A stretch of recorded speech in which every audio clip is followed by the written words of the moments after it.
ব্যাঙের বিয়ে দিলে কি সত্যি বৃষ্টি আসে? তীব্র তাপপ্রবাহে বিপর্যস্ত দেশের মানুষ।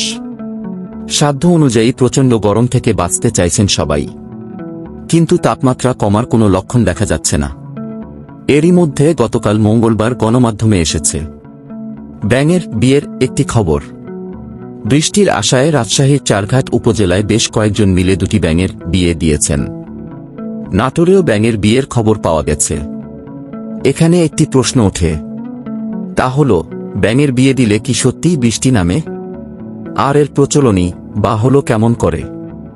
এসব প্রশ্নের জবাব পেতে আমাদের আগে জানা প্রয়োজন ব্যাঙের বিয়ে আসলে কিভাবে দেওয়া হয়। অঞ্চলভেদে এই বিয়ের আনুষ্ঠানিকতায় রকমফের হয়, তবে উদ্দেশ্য যেহেতু এক, তাই মূল পর্বের আনুষ্ঠানিকতার রীতিও অনেকটা অভিন্ন।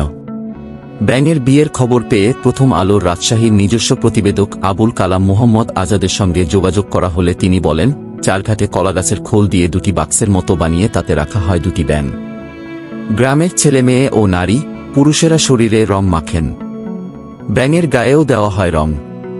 তারপর ব্যাঙ দুটিকে বাক্সে ঝুলিয়ে বাড়ি বাড়ি নিয়ে যায় এই দল। সব বাড়ি থেকে দেওয়া হয় মুঠো চাল।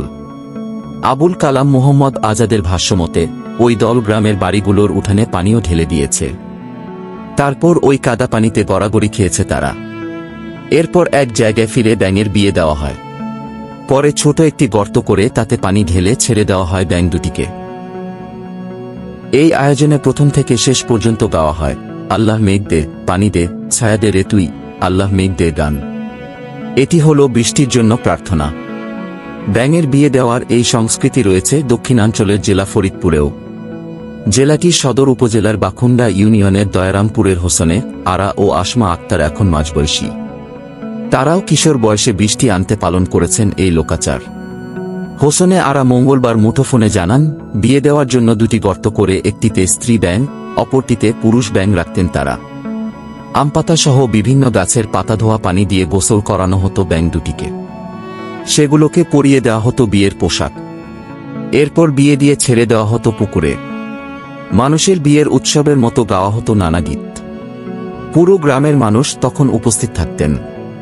তাদের বিশ্বাস ছিল এরপরই আসবে বৃষ্টি।